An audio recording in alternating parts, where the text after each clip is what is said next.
오늘 말씀의 제목은 동정녀 탄생과 성령의 덮으심이란 제목으로 말씀을 나누겠습니다.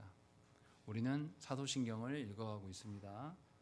사도신경은 우리의 창조와 성부 하나님에 대한 고백, 우리의 구원과 성령 하나님에 대한 고백, 성자 하나님에 대한 고백, 그리고 우리의 성화와 성령 하나님의 고백으로 구성되어 있습니다.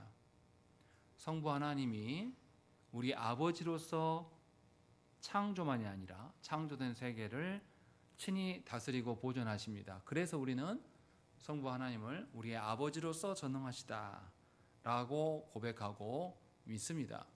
그래서 우리는 성부로부터 모든 것을 공급받고 또 성부로부터 모든 것을 보존되어지고 지켜나가는 것을 고백하는 것이 성부 하나님에 대한 고백이었습니다. 그리고 우리가 성자 하나님에 대한 고백을 계속하고 있는데요, 네 가지 예수 그리스도, 네 가지 성자에 대한 호칭, 첫 번째 예수, 그리스도, 독생자, 주님 되심, 이 네 가지의 호칭을 우리는 쭉 하나씩 살펴보았습니다. 예수님의 이름의 뜻이 무엇입니까? 자기 백성을 죄에서 구원하실 이다 라고 말씀하고 있어요. 그러니 하나님의 백성된 자들에게 유일한 구원의 방편은 오직 예수 그리스도 외에는 없다라는 것이 드러나는 게 예수님에 대한 호칭입니다. 우리가 사도신경을 암송할 때 예수님이라고 하는 부분에서 이것을 우리는 묵상해야 되는 것이고, 두 번째 그리스도라고 이야기했을 때 하나님께서 타락한 인류와 언약관계로 계속 유지하기 위해서 하나님께서는 직분자를 세워두셨습니다. 그 직분자를 세우는 방식을 기름 부은 방식이라고 이야기를 해요. 그래서 예수 그리스도라고 할 때 기름 부음을 받은 자라는 뜻으로서 하나님과 우리의 관계성을 유지하는 직분자로서의 이 일을 수행하셨다는 것이죠. 그리고 그 일을 신약의 교회에게 직분자들을 통하여서 하나님께서 위임하셨어요. 그러니까 그리스도와 그리스도의 인의 관계가 분명하게 드러나는 것입니다. 우리는 그리스도로 인하여서 하나님을 관계를 맺게 되는 것이고, 그리스도인들은 예수 그리스도를 반영함으로 말미암아서 예수 그리스도의 다스리심에 참여하는 자다라는 것을 분명하게 우리는 설교를 통해서 들었습니다. 그리고 성자께서 하나님의 독생자가 되신다 했을 때 이 독생자는 뭡니까? 원래 성자에게만 속한 일인데 성자께서 자신을 내어주심으로 말미암아서 성자, 독생자가 누려야 될 권세가 우리에게도, 양자된 우리에게도 주어진 그 의미를 설명할 때 독생자라고 강조하는 것이고, 마지막으로 주님이라고 이야기했을 때 예수께서 우리의 주님 되시고 우리는 그의 종이 됨으로 말미암아서 그의 소유가 되었습니다. 우리가 주의 소유가 되기 때문에 사탄 마귀나 세상의 어떠한 것도 우리의 몸과 영혼을 빼앗을 수가 없고, 그래서 하이델베르그 요리문답에서 사나 죽으나 우리의 유일한 위로는 우리가 예수 그리스도의 소유되면서 찾을 수 있다라고 말한 것과 같은 맥락으로 우리가 성자를 주님이라고 고백을 하는 것입니다. 여기까지가 지난주까지 우리가 배웠던 말씀을 요약적으로 말씀을 드린 것입니다. 오늘 14주일에서는 예수 그리스도께서 이 땅에서 오신 방편에 대한 설명을 하고 있습니다. 그래서 사도신경에서는 어떤 부분에 해당하냐면, 이는 성령으로 잉태하사 동정녀 마리아에게 나시고 라고 하는 부분이에요. 두 패턴입니다. 성령으로 잉태하사 동정녀 마리아에게 나셨다라는 것이에요. 동정녀가 뭡니까? 규현아, 동정이 뭐야? 동정.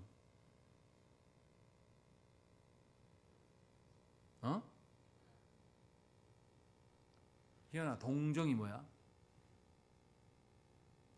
동정이라는 것은 순결하다, 처녀다 이런 뜻이에요.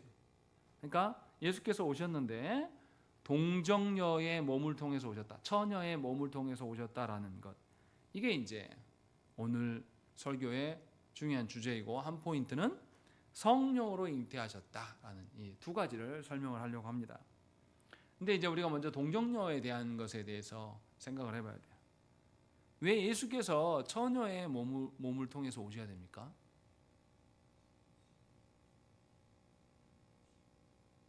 왜요? 왜요? 죄가 없으신 몸으로 오셔야 되니까요. 그러면 처녀 몸으로 오면은 다 죄가 없겠네요. 과학이 발달했잖아요. 그냥 처녀에게 성행위 하지 않고 그렇게 오시면 죄가 없는 것이 됩니까? 35문 보십시다. 거기 뭐라고 되어 있냐면 그분은 성령으로 잉태되사 동정녀 마리아에게서 나으셨으며 라는 말로 당신은 무엇을 고백합니까? 읽겠습니다. 시작.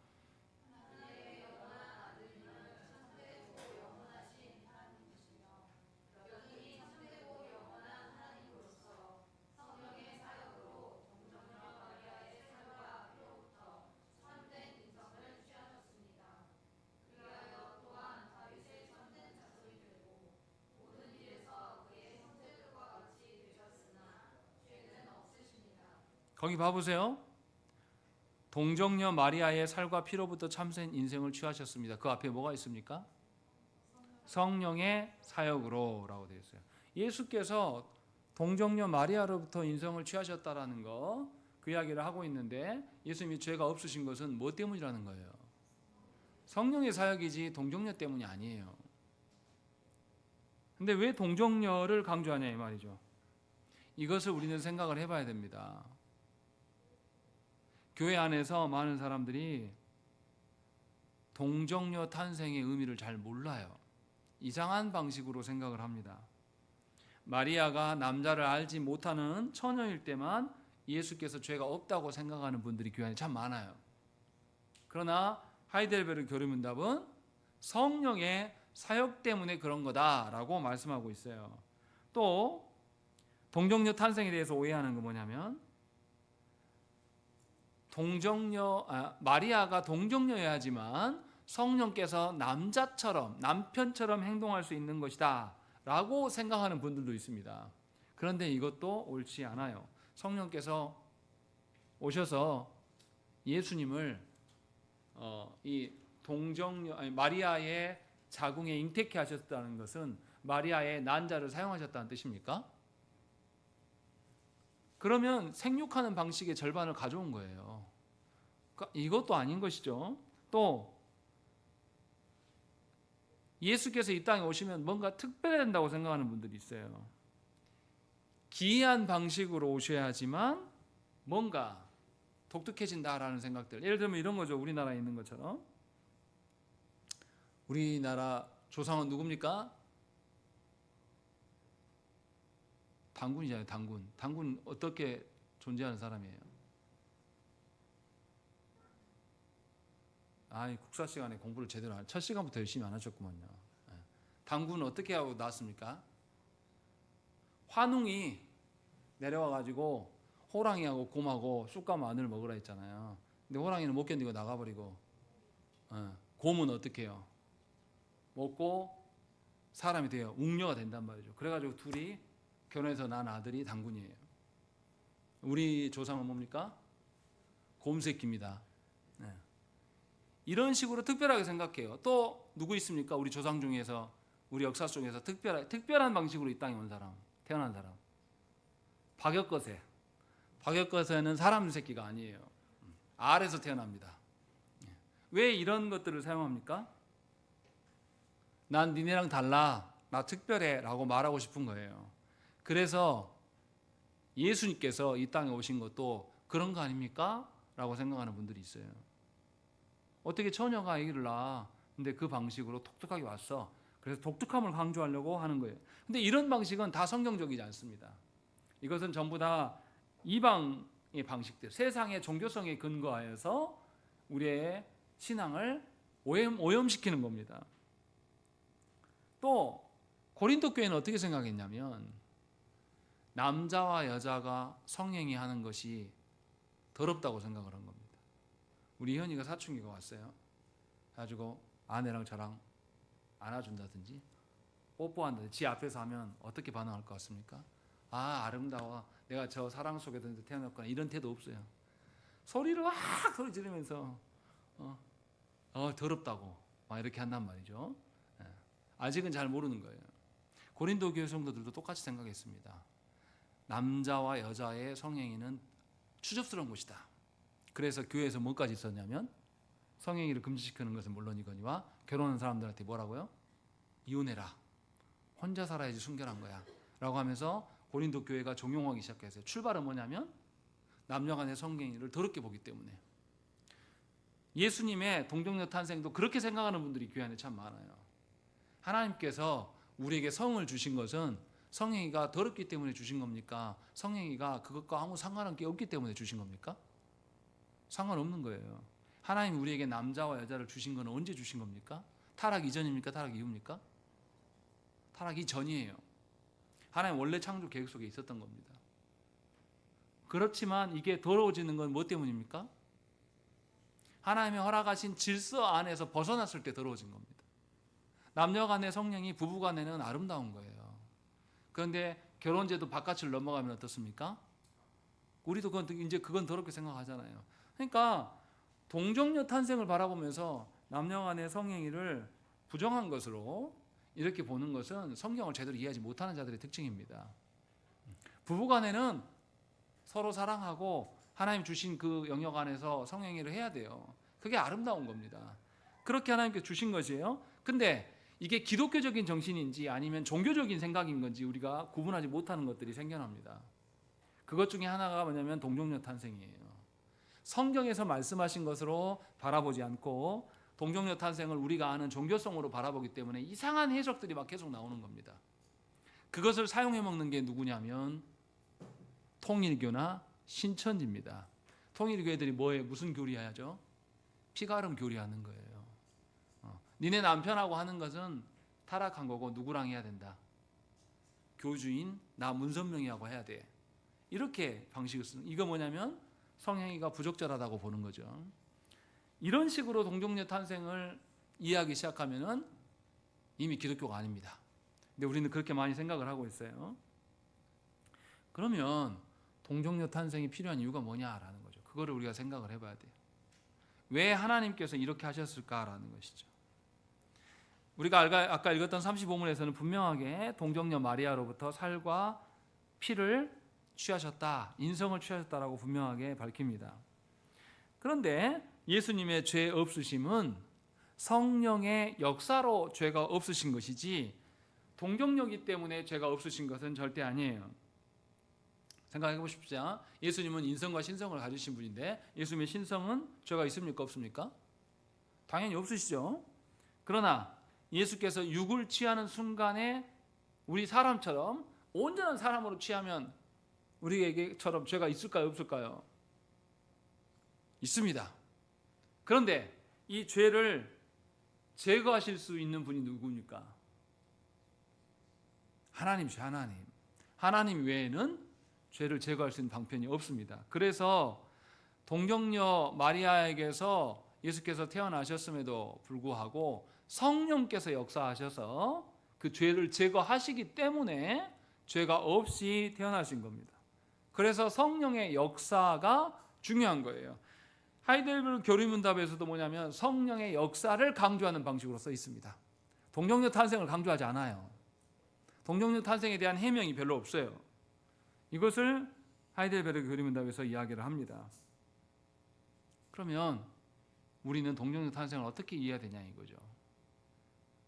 성령의 역사는 알겠는데 성령의 역사로 죄가 없이 이 땅에 오셨다는 거 우리가 알 수 있어요. 그런데 왜 동정녀 탄생이냐라는 거죠. 그것이 오늘 본문에 삼았던 누가복음 1장에 나타나는 내용입니다. 먼저 34절을 보십시오. 거기 보시면 마리아가 뭘 질문합니까?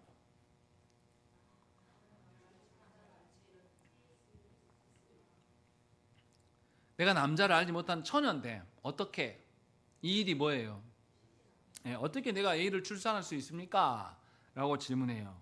그런데 답을 봐보십시오. 답 35절과 36절이 답이에요. 한번 읽어보시고 무슨 내용인지 답을 주십시오. 읽겠습니다. 시작.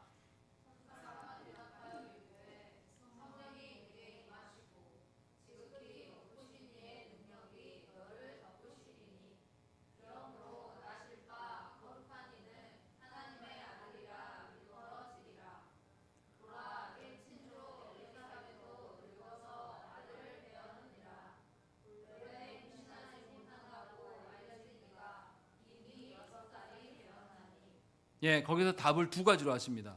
마리아는 내가 처녀인데 어떻게 애들 낳았습니까?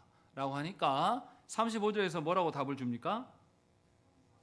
성령이 네게 임하시고 너를 덮으시면 가능하다라고 하나 답을 줘요.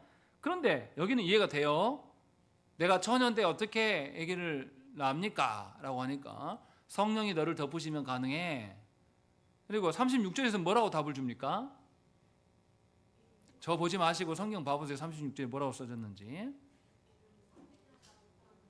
엘리사벳도 늙어서 아들을 배웠다. 본래 어떤 여자였다? 임신하지 못한 여자였다라는 거죠. 아니, 이 마리아의 질문은 뭐였어요? 내가 처녀인데 어떻게 애납니까? 라고 했는데 답을 하나님 뭐라고 하냐면 네가 아는 엘리사벳도 불임이었어. 이렇게 말한단 말이에요. 뭔 말입니까 이게? 불임과 동정녀, 처녀가 애를 낳는 것이 같은 맥락이다 이야기하고 있는 거예요. 그렇게 답을 주시고 있는 겁니다. 무슨 말이냐면 성경의 관점은 뭐냐면 처녀가 애를 낳는 것이나 불임한 사람이 애를 낳는 것이나 똑같은 것이다. 다 같은 문제일 뿐이다라는 거예요. 우리 입장에서는 같습니까? 같지 않습니까? 같지 않죠. 처녀는 남자 있으면 애 낳아요. 그런데 처녀가 애를 낳게 하는 것, 처녀가 애를 낳게 하는 것 없는데 있었어요. 그리고 불임이었는데 애를 못 낳는데 낳게 해요. 없었는데 있었습니다. 둘 다 무슨 영역입니까? 창조의 문제다라고 성경은 우리에게 밝혀줍니다. 사도 바울도 하나님께서 아브라함을 언제 불렀습니까? 아브라함과 사라를 언제 불렀어요? 나이 다 먹어가지고 이미 다 생리도 끝났고 낳을 수 없는 지경이 있을 때에 부릅니다. 그래서 사도 바울이 이렇게 아브라함을 죽은 태를 하나님께서 여신 것을 이렇게 설명을 해요. 기록된 바 내가 너를 많은 민족의 조상으로 세웠다 하심과 같으니 그가 믿은 바 하나님은 죽은 자를 살리시며 없는 것을 있는 것으로 부르시는 이시니라 라고 말씀하는 거죠. 하나님은 아브라함을 부르는 것이 늦어버렸네 이렇게 부르신 게 아니라 원래부터 어떻게 부르신 거예요? 그때까지 경수가 끊어지고 이미 죽은 태가 될 때까지 하나님은 기다렸다가 부르신 거예요. 왜요? 바울의 표현대로 하면 하나님은 죽은 자를 살리신 것처럼 없는 것을 있는 것으로 하시는 하나님이시다라고 말한 거예요. 죽은 자를 살리는 게 뭡니까? 부활. 없는데 있게 하심. 이게 뭐예요? 창조예요, 창조. 그러니까 하나님 입장에서는 창조나 부활이나 같은 거다라고 말씀하고 있는 거예요. 그러니까 분명하게 없었던 자에게 있게 하시는 것, 이것이 하나님의 구원의 방편인 것이고, 그래서 아브라함에게 자식이 없고 사라가 도저히 아이를 낳을 수 없는 지경에 이르렀을 때에 하나님이 부르셔서 그 죽어버렸던 태를 살리셔서 그 없는 자녀에게 있는 자녀로 바꾸시는 하나님이시다라는 것이죠. 그래서 창조주 하나님은 곧 구원의 하나님이신 거예요. 로마서가 이 이야기를 왜 하냐면 신자의 중생이 이와 같다라는 거예요. 우리가 예수 믿기 전에는 이미 어떤 상태예요? 결결해가지고 돌아가실 만한 상태입니까? 아니면 이미 죽어버린 상태입니까? 이미 죽어버린 우리를 하나님께서 불러내셨으니까 우리가 중생했다고 표현하는 겁니다. 중생은 어머니 태에 다시 들어갔다 나온 거잖아요. 다시 태어난 거지 않습니까? 그렇게 해서 하나님께서 우리를 구원하신 거예요. 그러니까 동정녀 탄생의 의미는 아까 누가복음에서 말하는 것처럼 불임과 같은 개념으로 우리는 봐야 돼요. 불임을 통해서 없는 것에서 있게 하시는 하나님을 나타내려고 동정녀 탄생을 끄집어다 쓰고 계시는 거예요. 동정녀도 어떻습니까? 남자가 없어요. 그런데 아들이 있게 하신다는 거죠. 이것은 사람으로서는 가능합니까? 불가능합니까? 불가능한 거예요. 불임도 마찬가지죠. 생각해 보세요. 구약의 족장들 아브라함과 이삭과 야곱이 다 뭘 겪습니까? 아브라함과 이삭과 야곱이 다 똑같이 겪어요. 똑같이 불임을 겪습니다. 아브라함과 사라도 자녀가 없어요. 근데 하나님이 자녀가 없는 그들에게, 경수가 끊어져 버린 그들에게 뭘 약속하십니까? 네 후손이 하늘의 별처럼 바닷가의 모래알처럼 많게 할 것이다 라고 약속한단 말이에요. 말이 되냐고요. 이미 끝나버렸는데. 그런데 하나님이 아브라함에게 하시고, 아브라함이 못 기다리고 이스마엘을 낳았음에도 불구하고 하나님은 약속을 지키십니다. 그리고 이삭도 불임을 경험해요. 그래서 하나님께 막 기도합니다. 그래서 하나님께서 쌍둥이를 주시죠. 야곱은 어떻습니까? 누가 불임합니까? 불임이었습니까? 네. 야곱이 자기 마누라로 인정한 사람 누구예요? 라헬밖에 없어요. 나머지는 다 자기가 사랑하지 않는 여자들이에요. 근데 다른 여자들은 어땠어요?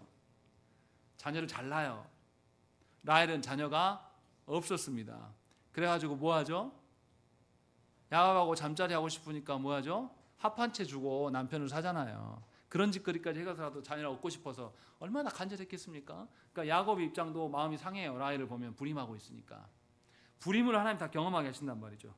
이것은 그냥 우연히 그렇게 경험하시는 게 아니라 하나님이 의도적으로 그렇게 하신 거예요. 하나님 어떤 하나님이다?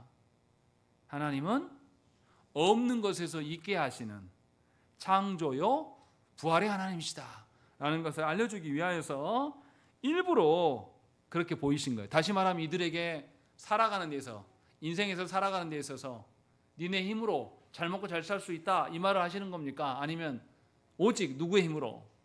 하나님의 힘으로만 살 수 있다는 것을 깨닫게 하시기 위하여서 그들을 일부러 부르십니다. 그리고 그들에게, 아브라함에게 하나님의 언약 백성으로서 살아갈 수 있게 하신다는 거죠. 다시 말하면 하나님의 나라는 하나님께만 의존하는 나라가 하나님의 나라입니다. 교회는 하나님의 능력으로만 사는 자들의 모임이어야 돼요. 그렇지 않고 교회가 자신의 힘으로 살아가는 것을 자랑하고 자신의 힘 자랑하는 곳이 되는 것은 이미 교회가 아닙니다. 그 사람들은 하나님 없어도 살아요. 하나님 없이 직업이 나를 살리고 하나님 없이 세상의 권세가 나를 살리는 거예요. 그렇게 살아가는 사람이 안타깝게도 조국교회 안에 너무나 많아요. 고대교회에서 할례할 때 할례 왜 합니까? 왜 생식기 끝을 자를까요? 뭐 하는 거예요? 생식기 끝을 자르는 것은 그 사람의 생식기를 잘라버리는 걸 상징적으로 보여주는 겁니다. 다시 말하면 네가 네 아내하고 성행위를 해서 자녀를 얻는 게 아니라 누가 주신다. 너 성기가 없어도 자녀는 누가 주신다. 하나님이 주신다라는 것을 네가 믿느냐? 믿으면 잘라. 근데 진짜 자를 수 없잖아요. 그래서 끝을 자르는 겁니다. 그리고 나만 그런 게 아니라 누구도, 내 아들도 난 지 8일 만에 어떻게 해요? 생식기 끝을 잘라요. 이것은 생식기를 잘라버리는 것과 똑같습니다. 육적으로 네가 자녀를 양산해서 살아가는 게 아니라 하나님께서 주실 것이다. 그러니까 너의 집안은 하나님께서 생명을 주셔서 있는 존재, 원래는 없는데 있게 하시는 하나님이다 라는 것을 확인하려고 할례를 시행하는 겁니다. 그러니까 교회에 들어온 사람은 다 누구예요? 고대 교회에서 들어온 사람들은 다 성식기를 자르고 들어온 사람들이에요. 다시 말하면 육적인 방식으로 생육하고 번성할 수 있다 없다? 없는 걸 인정하고 들어온 사람들입니다. 그러니까 하나님께서 자녀를 주셔야지만 가능한 거예요. 이것을 교회에 가입할 때부터 확인받은 거죠. 이것이 세례 개념이에요. 그래서 세례 받은 사람은, 그래서 세례식 할 때 어떻게 하면, 우리는 그렇게 안 하지만 침례할 때 어떻게 합니까? 뒤로 넘겨서 물에 수장시켜 바로 안 빼줍니다. 물에 딱 수장 넣어놓고 좀 숨차게 한 다음에 빼줘요. 이것은 물에 들어가면서 나 죽었어, 애 자아는 나 죽었어, 이제 세상 방식으로 나 살지 못해. 그리고 다시 날 때는 나 다시 부활하여 살았다, 이제 주님으로만 살 수 있다 라는 거 확인하는 것이 세례입니다. 이렇게 교회는 분명하게 하나님만을 의존하면서 살 수 있음을 확인하는 것이 원래 교회의 정체성입니다. 그래서 세례도 함부로 주지 않았어요. 근데 우리 시대 교회를 봐보십시오. 어떻습니까? 개나 소나 다 들어와요. 아무나 들어옵니다. 아무나 들어오게 하고 그 사람들이 세상의 방식으로 살아가고 세상에서 잘 되는 사람들이 교회 직분자가 돼버립니다. 그러니까 교회가 어떻게 되겠습니까? 교회가 세상입니까? 하나님 나라가 됩니까? 세상 돼버리는 거죠. 그래서 한국교회는 심각한 지경이 있는 거예요. 그래서 한국교회에서는 계속 어떤 사람을 배출합니까? 불의한 자들, 세상에서도 상식에도 맞추지도 못하는 그런 사람들이 한국교회에서 막 배출되는 거죠. 큰일인 거예요. 그 심각성을 우리에게 보여주고 있는 겁니다. 분명히 하나님께서는 모든 인류를 향하여서 사랑하셔서 그들을 하나님의 자녀로 부르시기를 원하셔요. 그러나 아무나 교회의 회원이 될 수는 없습니다.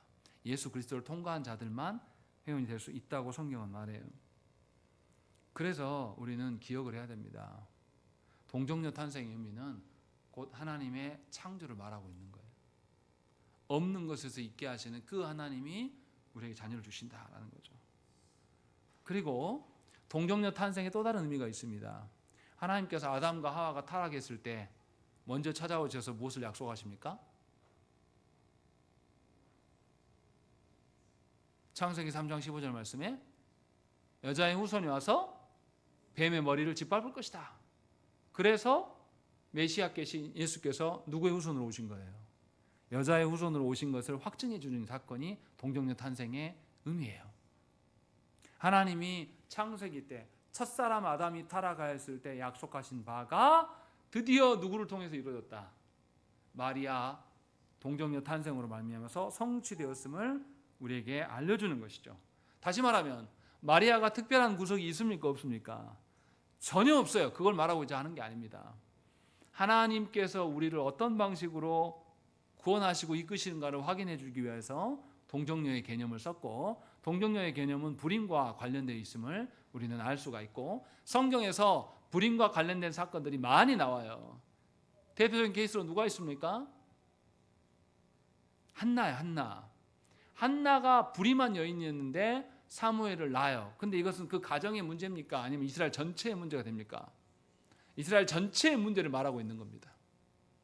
이스라엘은 당시 사무엘이 태어남으로 말미암아서 전환점이 생기잖아요. 어떤 전환점이 생깁니까? 왕정이 시작되잖아요. 사무엘로부터. 근데 그 전까지는 뭐였어요? 네, 이따가 설명하겠습니다. 이 전이 다른 시대로 전환이 돼요. 사무엘이 오면서 어떻게 오게 되는가가 이제 설명을 해야 됩니다. 그리고 오늘 우리가 본문에서 봐야 될 게 뭐냐면 성령의 덮으심이에요. 누가복음 1장 35절 말씀에서 천사가 뭐라고 말하냐면 성령이 임하시고 그 권능이 너를 덮으실 것이다 라고 말씀하는 거죠. 여기서 덮다라는 것, 이런 표현이 성경에 딱 두 번밖에 안 나와요. 여기 누가복음하고 어디입니까? 세 번 나와요. 여기랑 구약 성경에 두 번 나와요. 어디 나옵니까? 창세기 1장 2절 말씀. 뭡니까? 모르시면 찾아서 읽어보세요. 뭡니까? 읽겠습니다. 창세기 1장 2절 말씀 시작.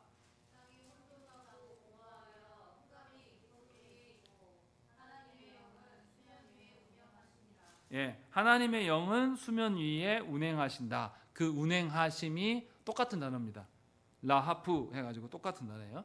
근데 신명기의 말씀에도 똑같은 단어가 있습니다. 신명기 32장 11절 말씀에 마치 독수리가 자기의 보금자리를 어지럽게 하며 자기의 새끼 위에 너풀거리며 그의 새끼를 펴서 새끼를 받으며 그의 날개 위에 그것을 엎는 것 같이라고 되어 있어요. 그 새끼 위에 너풀거리며 라는 뜻이 너풀거리다 라는 것이 라하프 똑같은 단어예요. 무슨 말 하는 겁니까? 예수님께서 이것을 인용해서 하신 말씀이 있습니다.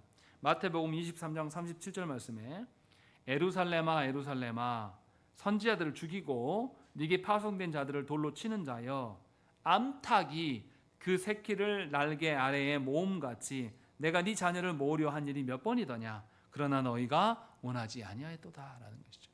예수께서도 뭐라고 말하냐면 내가 언약 백성들을 불러 모으는 것이 암탉이 날갯짓으로 불러가지고 그 아래에 모으는 것, 그것을 뭐냐면 운행하신다, 우리를 돌보신다, 덮으신다 라는 식으로 성경은 표현을 합니다. 다 같은 의미예요. 무슨 말이냐면 하나님께서 당신의 백성들을 돌보시는 거예요. 그러니까 라프 단어는 어떤 거냐면 새가 새끼를 알을 품을 때 어떻게 품습니까?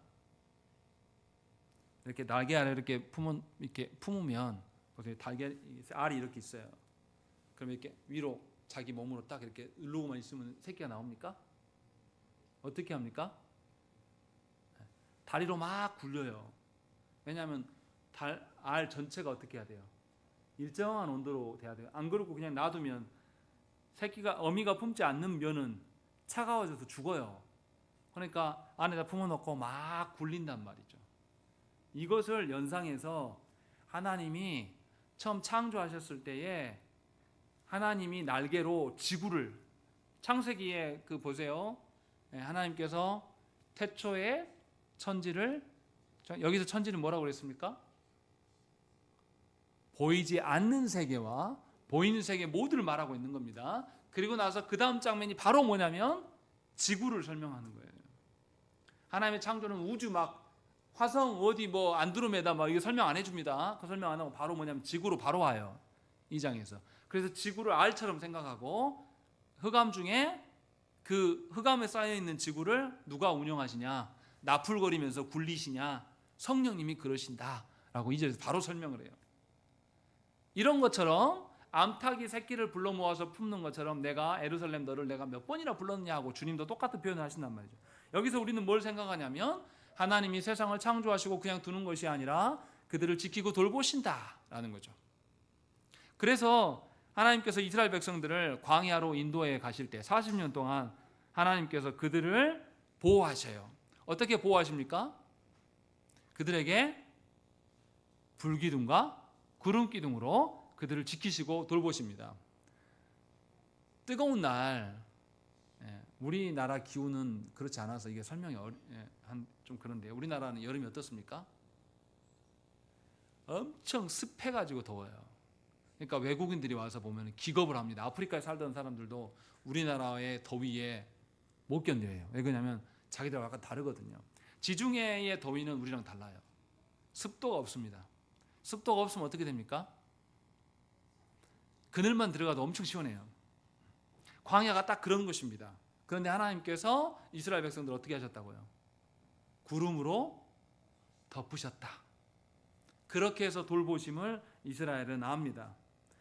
그런 방식으로 누가복음에서 성령의 덮으심을 말씀하고 있는 겁니다. 이 말은 하나님께서 택한 백성들을 지키시고 보호하신다는 그런 뜻이에요. 생각을 해보십시오. 성경의 주제가 이 관점으로 쭉 쓰여져 있습니다. 룻기를 생각해 보세요. 룻기 시대가 언제입니까? 룻기 1장 1절 말씀 찾아보세요.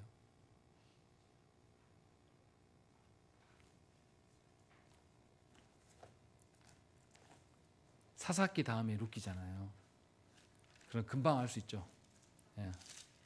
근데 써져 있어요. 룻기 1장 1절에 뭐라고 되어 있습니까? 사사들이 치리하던 때에, 사사들이 다스리던 때에 라고 아예 써져 있습니다. 무슨 시대라고요? 사사시대예요. 사사시대는 어떤 시대입니까? 평가를 해보자면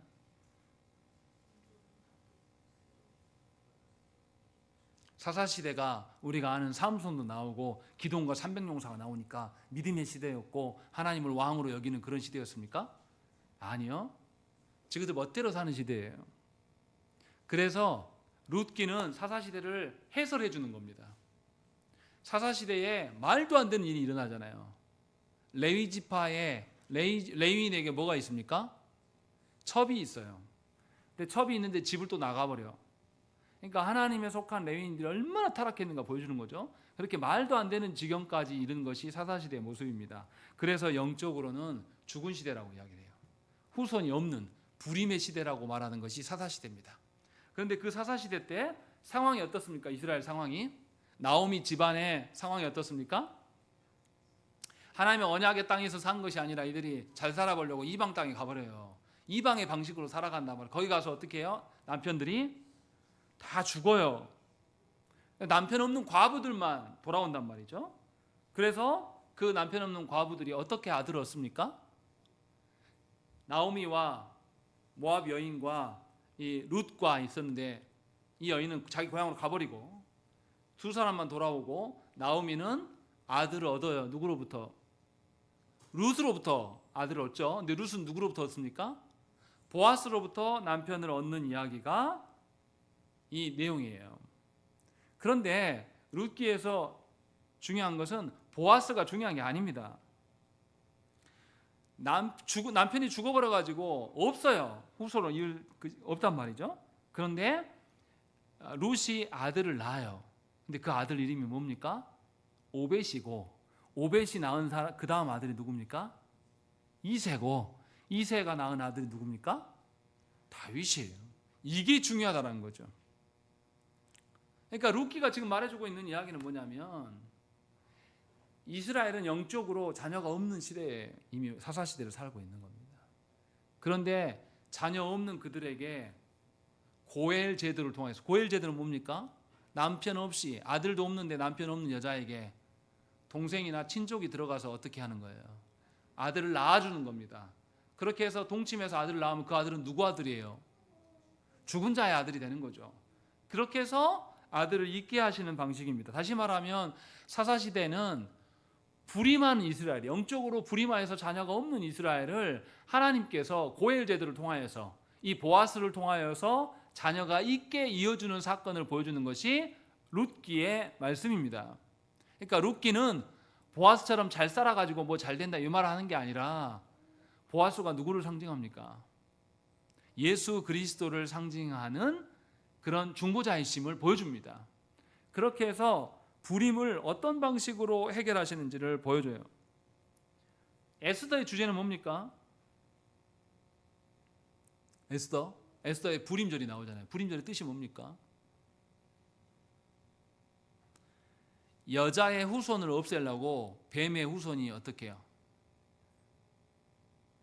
뱀의 후손이 이스라엘을 어떻게 하려고 합니까? 나무에 매달리려고 합니다.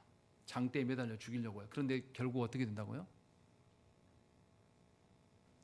그렇게 했던 뱀의 후손이 장대에 매달려서 끝난다라는 것을 보여주는 것이 에스더의 내용입니다. 다시 말하면 하나님께서 언약 백성을 지키시고 돌보신다라는 방식으로 드러내는 것입니다. 똑같아요. 성경에서 지금 제가 그 이야기를 왜 하냐면 계속 자녀 없는 여인이 어떻게 자녀가 되는 문제를 계속 하나님께서 보이셔서 구속하시는 것을 어떻게 하는가를 보여주는 것이 성경의 주제입니다. 사사시대처럼 영적으로 후손이 없는 이스라엘이 이제 룻이 보아스를 통하여서 자녀를 얻음으로 말미암아서 그 자녀 후대가 와서 다윗 왕이 와서 이제는 하나님을 왕으로 모시는 시대, 새로운 영적인 시대가 열려지는 것을 우리에게 보여줍니다. 그래서 룻기의 말씀에 뭐가 나오냐면 룻기 2장 12절 말씀에 여호와께서 네가 행한 일에 보답하시기를 원하며, 이거 시어머니 나오미의 말입니다. 여호와께서 네가 행한 일에 보답하시기를 원하며 이스라엘의 하나님 여호와께서 그의 날개 아래에 보호를 받으러 온 네게 온전한 상 주시기를 원하노라라고 하는 것이죠. 여기서도 하나님의 날개로 덮으심이 나타납니다. 그래서 룻이 시어머니 나오미의 말을 그대로 듣고 순종해요. 그것이 3장 9절 말씀이에요. 거기 가서 뭐 하냐면 룻이 보아스에게로 들어갑니다. 생각해보세요. 보아스는 그때 한 80대 이상 노인네예요. 근데 그 노인네가 젊은 여성이 가가지고 그 잠자리에 같이 들어가요. 아름답습니까? 지은자매 표정이 모든 걸 말해주고 있어요.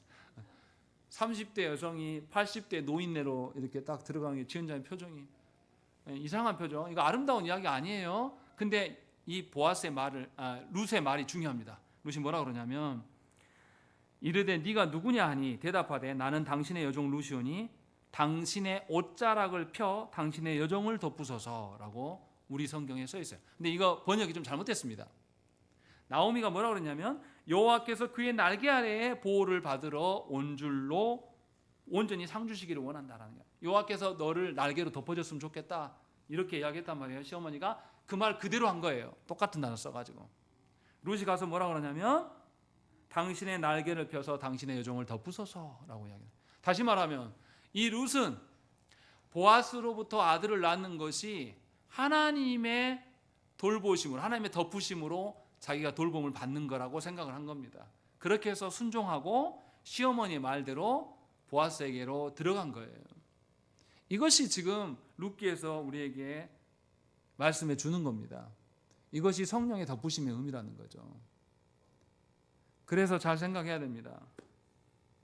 하나님이 우리를 은혜로 덮으십니다. 그러면 죄가 속죄되고 우리의 없었던 생명이 살게 되는 것, 그것을 보여주는 것이 성령의 덮으심이에요. 생각해 보세요. 구약 성경에서 성전에서 죄를 씻어주는 곳이 어디입니까? 죄를 사해주는 곳. 지성소의 어디예요? 하나님의 은혜가 베풀어지는 곳. 시은좌예요. 시은좌가 뭡니까? 시은좌가 뭐예요? 언약궤를 덮는 뚜껑이에요. 왜 뚜껑에서 하나님께서 은혜를 베푸십니까? 덮다의 개념이에요. 덮다. 똑같은.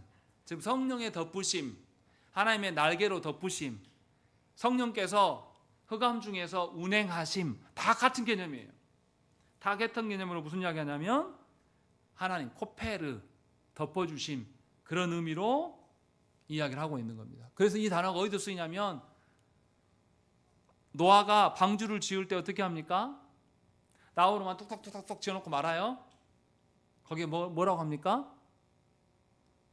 노아가 뭐 했다고요? 역청으로 나무를 발랐다라는 거예요. 왜 발랐어요? 역청으로 나무를 덮었어요. 왜요? 물이 못 들어오게 막는 거예요. 세상이 더 이상 침범하지 못하도록 덮어주는 것. 그래서 시은자가 뭐냐면 뚜껑입니다. 뚜껑. 덮어주는 개념으로 설명하고 있어요. 우리가 헬라어나 히브리어에 연약해서 이게 뉘앙스가 잘 와닿지 않아요. 그런데 하나님의 은혜를 덮어준다라고 설명해요. 하나님이 우리를 덮으신다라는 것은 우리는 하나님께 완전히 잠식당한다 그런 뜻이에요. 그렇게 돼서 하나님의 진노가 가라앉혀지고 우리의 범죄가 씻어지는, 그래서 하나님과의 관계가 회복되는, 이것이 화목제물의 의미입니다. 요한일서 2장과 4장의 말씀 보면 그 화목제물의 의미를 설명할 때 같은 단어를 사용하면서 설명하는 거예요. 덮어주심에 대한 이야기를 하고 있는 것이죠. 그렇게 해서 분명하게 이 덮어준다라는 개념, 이 개념이 지금 이 누가복음에서도 설명을 하고 있는 겁니다. 그래서 성령의 덮으심이라고 되어 있는 거죠. 하나님께서 죄 많은 인간을 구원하시기 위해서 우리를 덮어주십니다. 이것이 속죄의 방법이다라고 설명하고 있는 것이죠. 그래서 예수께서 오실 때부터 그것을 뉘앙스를 단어로 표현해 주시는 겁니다. 그러니까 오늘 우리는 두 가지를 본 겁니다. 동정녀라는 것은 뭐라고 그랬죠? 처녀가 자녀를 낳는 거나 불임하는 거나 다 뭘 강조하려고? 있는 것에서 없게 하시는 분이 누구시다? 하나님이시다. 하나님으로만 너희가 살 수 있다라는 걸 알려주는 거. 그리고 성령의 덮으심도 뭡니까? 하나님께서 우리를 덮어주셔야지만, 하나님의 권능으로 덮어주셔야지만 우리에게 구원이 있다라는 것을 알려주시기 위해서 우리에게 설명하고 있는 겁니다. 그러니까 동정녀 탄생은 하나님의 언약하신 아담과 하와에게 창세기 3장 15절 말씀에 언약하신 것이 드디어 마리아에 와가지고 이루어졌다. 예수 그리스도로 말미암아서 이루어지고 있다라는 것을 보여주기 위한 장치인 것이죠. 그러니까 우리는 이 동정녀 탄생을 보면서 마리아를 쳐다볼 것이 아니라 누구를 봐야 됩니까? 하나님을 봐야 되고, 하나님의 창조와 부활을 보면서 오직 하나님만을 의존하는 그런 자로 살아가는 것이 우리가 바라봐야 될 시각이라는 것입니다. 그렇게 하나님은 우리를 끝까지 지키시고 보호하실 것입니다. 그렇게 하나님의 덮으심이 우리의 일상 가운데 늘 존재하는 것을 기억하시고 믿으시기를 간절히 축원합니다. 함께 기도하겠습니다.